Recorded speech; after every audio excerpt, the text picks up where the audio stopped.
Oh, it's good to see you. It's been a month at this point, at the very least. I think it's been more than that.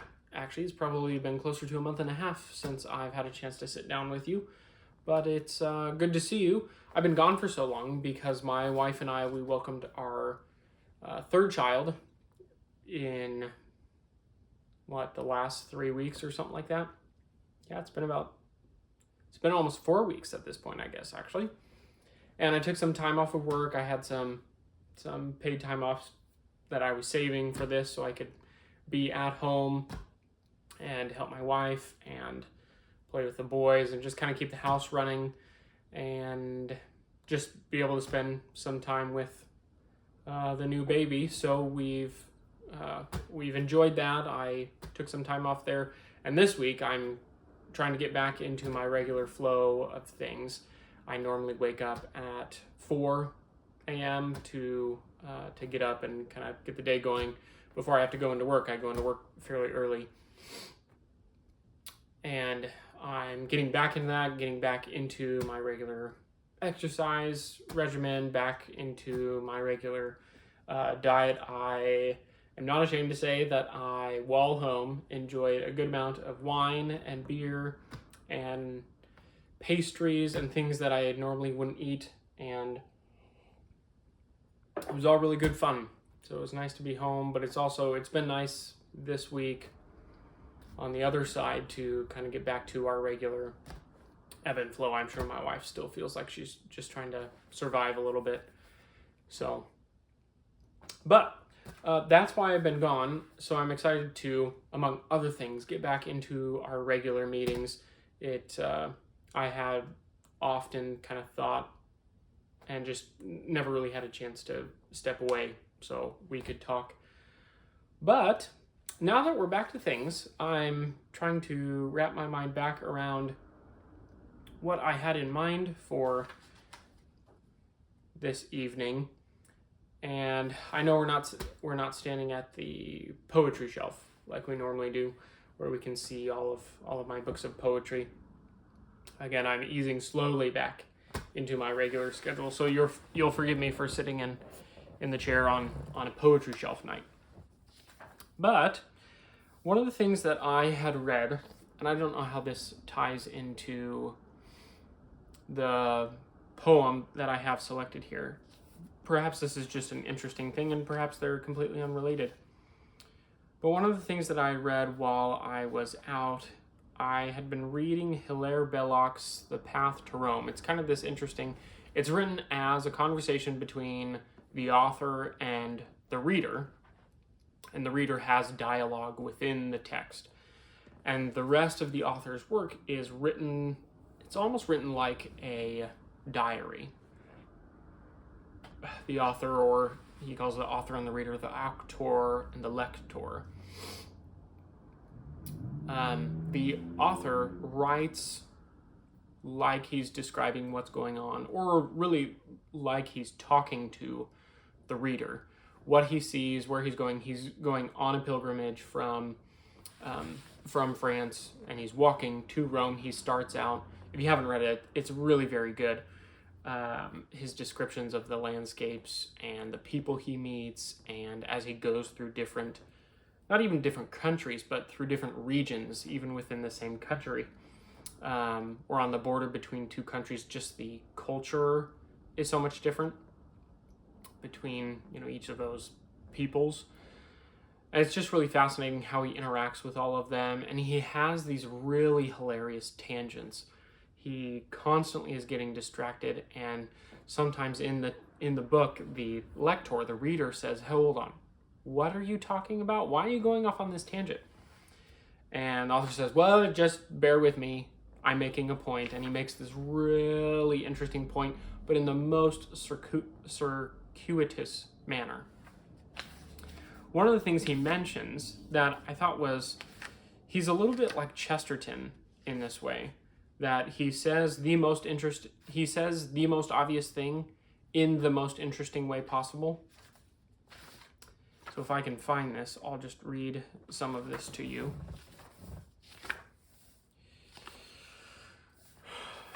I Another thing I was able to do while I was out is actually do a good bit of writing. And so that was nice, just being able to get up slowly each day. I don't think I got up at 4 or 5, honestly. Maybe not even, no, that's not true. But certainly not 5, even once during my leave, if you want to call it that. I think this is it. Yeah, so he's somewhere in, I think he has just passed into Italy.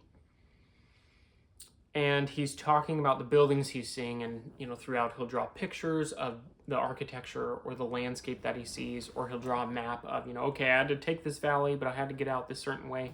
He'll draw a map for you. It's really very interesting, and I think the whole thrust of the book is actually never explicitly discussed. Even at the very end, you kind of have to already know it's there in order to pick up on it. It's really very interesting.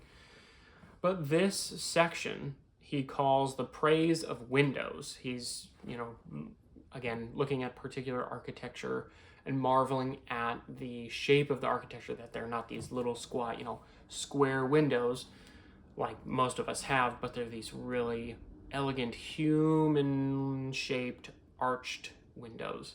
That there's something very human about doorways or windows, openings being arched shape rather than squares. It's kind of an interesting conversation for a different time. But he's musing on those, and the reader interjects into his musing, cuts him off, and says, "What rhodomontade and pedantry is this talk about the shape of windows?" And the author jumps back in and says, "Little friend, how little you know. To a building, windows are everything. They are what eyes are to a man. Out of windows, a building takes its view. In windows, the outlook of its human inhabitants is framed. If you were the lord of a very high tower overlooking a town, a plain, a river, and a distant hill, I doubt if you will ever have such luck, would you not call your architect up before and say, 'Sir, see that the windows of my house are tall, narrow, thick, and have a round top to them?' Of course you would, for thus you would best catch in separate pictures the sunlit things outside your home. Never ridicule windows. It is out of windows that many fall to their deaths. By windows, love often enters. Through a window went the bolt that killed King Richard. King William's father spied Arlette from a window. I have looked through it myself, but not a soul did I see washing below. When a mob would rule England, it breaks windows, and when a patriot would save her, he taxes them.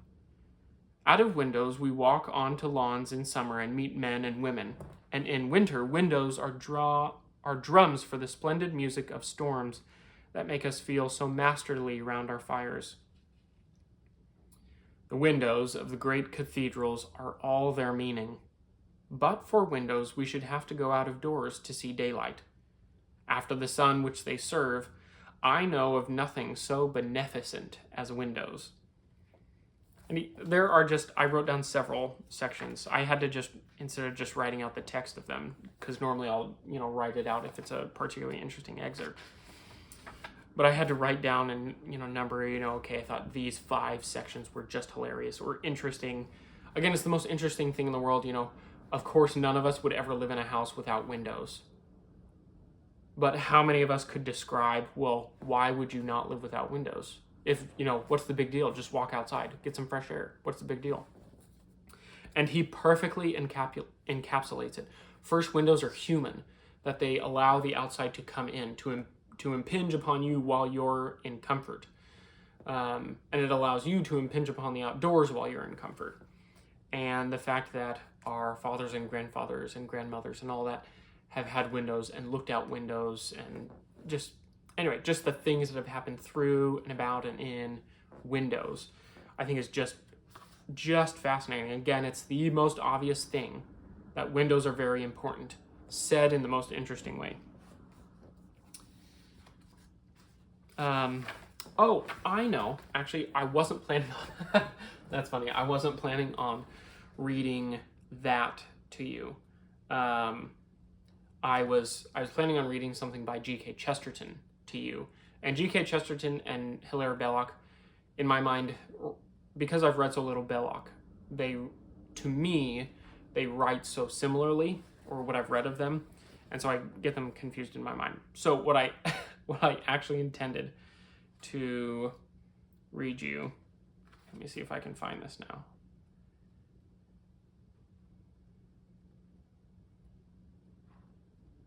Let's see.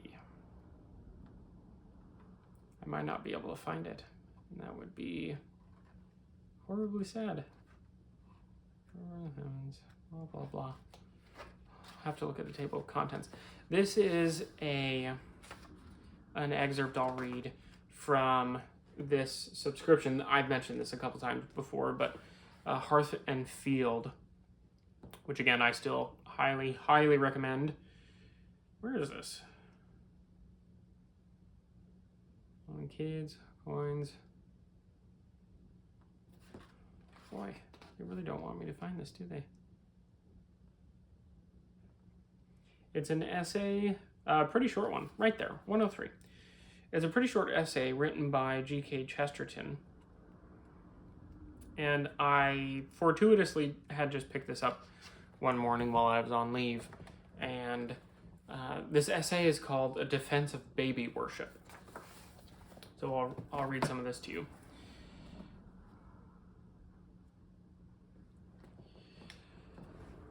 The two facts which attract almost every normal person to children are, first, that they are very serious, and secondly, that they are, in consequence, very happy. They are jolly with a completeness which is possible only in the absence of humor. The most unfathomable schools and sages have never attained to the gravity which dwells in the eye of a baby of 3 months old. It is the gravity of astonishment at the universe, and astonishment at the universe is not mysticism, but a transcendent common sense. The fascination of children lies in this, that with each of them all things are remade, and the universe is put again upon its trial. As we walk the streets and see below us those delightful bulbous heads, 3 times too big for the body, which mark these human mushrooms, we ought always primarily to remember that within every one of these heads there is a new universe, as new as it was on the 7th day of creation. In each of those orbs there is a new system of stars, new grass, new cities, a new sea. It goes on. It's a really fascinating essay. I would encourage you to look up the full thing. Again, it's called A Defense of Baby Worship. I thought that was just funny. We see about us, the bulbous heads of these little children, 3 times too big for their body, and just like how humorous that is. But also he says, the marvel about children is that they're so serious. And as a consequence of how serious they are about everything, they're very happy. And I think it's easy for adults who are weighed down by our sin to think that, well, if you're serious and somber, it's not happiness necessarily. You could be joyful in a sense, but you wouldn't necessarily be happy. Joviality would require some sort of ridiculousness or humor in our mind. But that isn't the case. It's only the case for us because, like actually G.K. Chesterton says, that we have sinned and grown old. And that, what does he say? We've sinned and grown old, and our Father is younger than we. That's the essay where he talks about, a child kicks its legs rhythmically and excessively, not through an excess of life, not through absence. And that, again, we have sinned and grown old. So anyway, I just thought that was hilarious. It made me chuckle. I had to read it to my wife too. And at some point in the last several days while I was at home, this happens usually, and is usually the impetus for a poem that I write. I'll have a couple lines or a line that pops into my head and just kind of sticks with me. So these 2 lines popped into my head, not out of nothing, but my muse was certainly about shaking a stick about or something. And these 2 lines were, "And now my floors are clean. but I'd much rather they were not. Boy, I really butchered that, didn't I? And now my floors are clean, but I'd much rather they were not. And nothing necessarily struck me at the time. And so I just kind of mulled it about in my head. And today, just sitting at my desk, I was just kind of sitting there, and I had just gotten a text from my wife, and it just would have been nice to see her and see the boys and hold the baby at the moment, but I was at work and, had other duties. Good duties, but had other things to do. And in about the course of 10 minutes, the rest of this kind of fell into place. So I'll just read this poem, and finally we're getting to our poem from the poetry shelf. I don't have a title for this yet, so here we go. So often I had grumbled loud and sighed under a gloomy cloud. My anger sparked, now spewing forth upon my sons, my children's course. Now clean this up, don't make me ask again for this little task. The little pieces strewn about, a puzzle, pans and blocks are out, with not one little hand to play, but neither will they put away. I see a sock without its mate.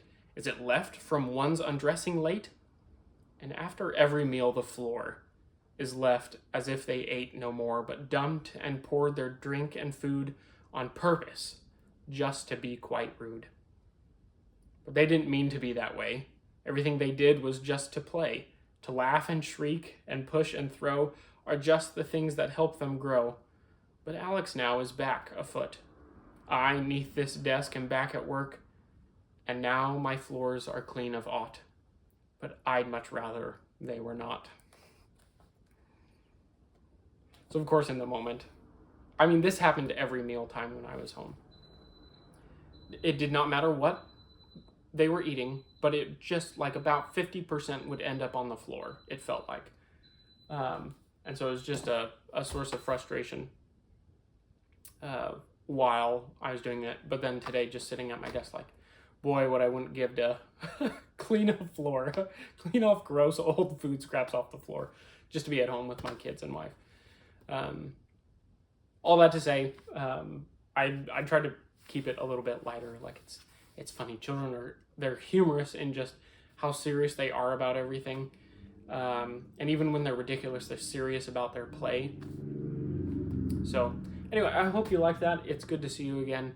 I'm anxious to kind of get back into a regular rhythm and as much as you can with a new baby. I will say this. Baby 1 and baby 2 were big adjustments. Baby 3, at least for me, has been significantly easier. Hasn't been completely easy, but it's been significantly easier. The biggest thing is just like being tired, just going without sleep.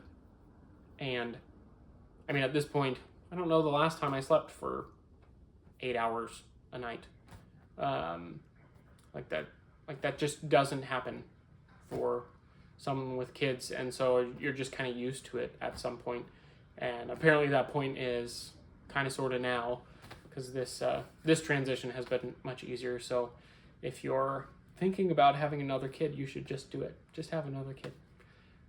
Have more children than you think you can handle and sooner than you think you ought. I think that's a good general rule of thumb. So anyway, to seeing you again, to our new baby that's about the house crying and screaming and all the other baby things. Sláinte.